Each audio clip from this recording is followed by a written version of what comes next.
बहुत सारे आईपीओ में से इस आईपीओ में आपको लिस्टिंग इन मिलेगा या नहीं, 3 पॉजिटिव और 2 नेगेटिव पॉइंट के बाद आप डिसाइड कीजिएगा कि आपको इस आईपीओ में अप्लाई करना है या नहीं करना। नमस्कार दोस्तों, इसका पहला पॉजिटिव पॉइंट है इसका इशू साइज जो कि 270 करोड़ रुपए का है, जो कि बहुत छोटा इशू साइज। इससे फायदा ये होगा कि इसका ये जो इशू साइज है ना बहुत जल्दी बढ़ जाएगा। तो जितना ज्यादा सब्सक्रिप्शन आएगा उतनी ज्यादा डिमांड बढ़ेगी और उतनी ज्यादा डिमांड बढ़ने से इसके लिस्टिंग इनके बढ़ने की संभावना, अच्छा लिस्टिंग इन आने की संभावना बहुत ज्यादा बढ़ जाएगी। और आईपीओ में आप अप्लाई करते ही इस वजह से हो ताकि आपको अच्छा लिस्टिंग इन देखने को। और इसी इशू से इसके अंदर एक जो सबसे अच्छी बात जो मुझे दिखाई दी वो ये दिखाई दी कि इसके अंदर फ्रेश इशू का वेटेज बहुत ज्यादा है, जो कि 210 करोड़ रुपए का रखा गया और बाकी ऑफर फॉर सेल है। इसका जो दूसरा पॉजिटिव पॉइंट है वो इसका प्राइस बैंड है जो कि 204 रुपए से लेकर के 215 रुपए, और इसका ईपीएस 18.32 है। तो अगर आप इसका पीई निकालेंगे तो वो 11.34 निकल कर आएगा। और इसकी तुलना अगर आप इसके कॉम्पिटिटर कंपनी से करेंगे, जैसे तनिष्क से करेंगे या फिर इसकी तुलना अगर आप कल्याण ज्वेलर्स से करेंगे, तो आपको पता चलेगा कि पीई वाइज ये कंपनी बहुत ही अट्रैक्टिव वैल्यूएशन पर ये आईपीओ लाती हुई दिखाई दी। लेकिन यहाँ पर आपको एक पॉइंट समझना बहुत जरूरी है। भले ही इसका पीई बहुत अट्रैक्टिव आपको दिखाई दे रहा है, लेकिन आपको ये बहुत अच्छे से पता होनी चाहिए कि जो तनिष्क है वो इस कंपनी से बहुत ज्यादा बड़ी कंपनी है, कल्याण ज्वेलर्स बहुत ज्यादा बड़ी कंपनी है, रेवेन्यू वाइज भी बहुत ज्यादा बड़ी कंपनी है। इस बात को आपको पता होनी चाहिए। और दूसरी सबसे इंपॉर्टेंट बात आपको ये भी पता होनी चाहिए कि ये कंपनी मुख्यतः साउथ इंडिया के अंदर काम करती है, जिसके अंदर आंध्र प्रदेश और तेलंगाना जैसे स्टेट निकल कर आते हैं। तो आप इस डाटा के अकॉर्डिंग इसका कंपेरिजन करेंगे तो इसका वैल्यूएशन वाइज ये कंपनी आपको अट्रैक्टिव दिखाई देगी। अब हम इसके तीसरे पॉजिटिव पॉइंट की ओर चलते हैं, वो है इसका प्रॉफिट आफ्टर टैक्स। अगर आप इसके फाइनेंशियल्स देखेंगे तो इसके एसेट्स भी कंसिस्टेंटली बढ़ रहे हैं, इसका रेवेन्यू कंसिस्टेंटली बढ़ रहा है, लेकिन इसका प्रॉफिट आफ्टर टैक्स भी बहुत तेजी से बढ़ता हुआ आपको दिखाई देगा, जो कि 24 करोड़ से 71 करोड़ रुपए हो चुका है। और इसका जो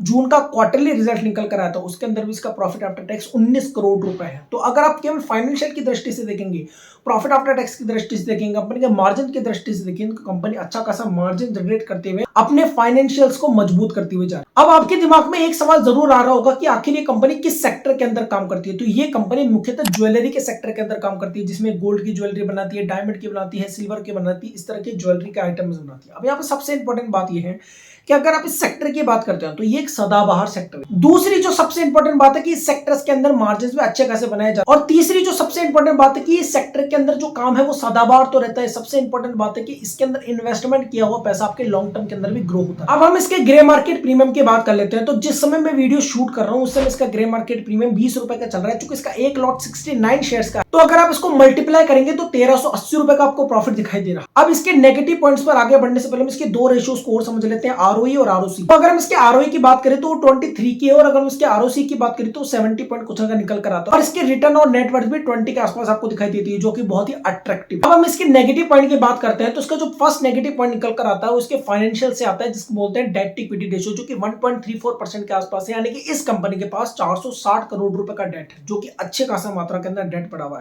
इस आईपीओ में जो सेकंड मोस्ट नेगेटिव पॉइंट निकल कर आएगा वो आएगा इसके सब्सक्रिप्शन, क्योंकि देखिए बहुत सारे आईपीओ इस टाइमलाइन के अंदर लगातार आपको आते हुए दिखाई देंगे। तो देखिए लोगों के पास तो फिक्स अमाउंट है ना कि वो एक आईपीओ में पैसा लगा सकते हैं, ज्यादा से ज्यादा 2 आईपीओ में पैसा लगा सकते हैं। तो जब लगातार इतने सारे आईपीओ आते हैं तो सब्सक्रिप्शन कम हो जाता है, यानी कि डिमांड कम हो जाती है। और आईपीओ के अंदर सारा खेल डिमांड का ही है कि अगर डिमांड कम आएगी तो इसका मतलब है कि आपको लिस्टिंग इन, अच्छा लिस्टिंग इन देखने को नहीं मिलेगा। अब लिस्टिंग इन के लिए आपको करना क्या है वो बताने से पहले बस एक चीज और समझ लीजिए कि इसकी इंपॉर्टेंट डेट्स को बात करते हैं। तो 22 सितंबर से लेकर के 26 सितंबर तक आईपीओ ओपन रहेगा। अलॉटमेंट 3 अक्टूबर को दिखाई देगा, रिफंड 4 अक्टूबर को आएगा, क्रेडिट जो डीमैट अकाउंट के अंदर होंगे 5 अक्टूबर को, और 6 अक्टूबर को इसकी लिस्टिंग इन देखने को मिल जाएगी। अब हम बात करते हैं लिस्टिंग इन के लिए आपको करना क्या है। चूंकि आईपीओ 26 तारीख को क्लोज हो जाए तो 25 तारीख को जो आखिरी डाटा निकल कर आएगा, अगर उसमें आईपीओ 7 टाइम्स तक ओवर सब्सक्राइब हो जाता है तो इस आईपीओ में लिस्टिंग इन मिलने की संभावना आपको बहुत ज्यादा बढ़ जाएगी। और मुझे ये बात पर्सनली ये लगती है कि इसका जो ग्रे मार्केट प्रीमियम है वो भी कंसिस्टेंटली आपको बढ़ता हुआ आपको दिखाई देगा, यानी कि इसका ग्रे मार्केट प्रीमियम बढ़ेगा, ये मुझे लगता है पर्सनली। लेकिन सबसे इंपॉर्टेंट मैं आपको पहले भी कह चुका हूं, सब्सक्रिप्शन सबसे इंपॉर्टेंट है, ग्रे मार्केट प्रीमियम इतना इंपॉर्टेंट नहीं है।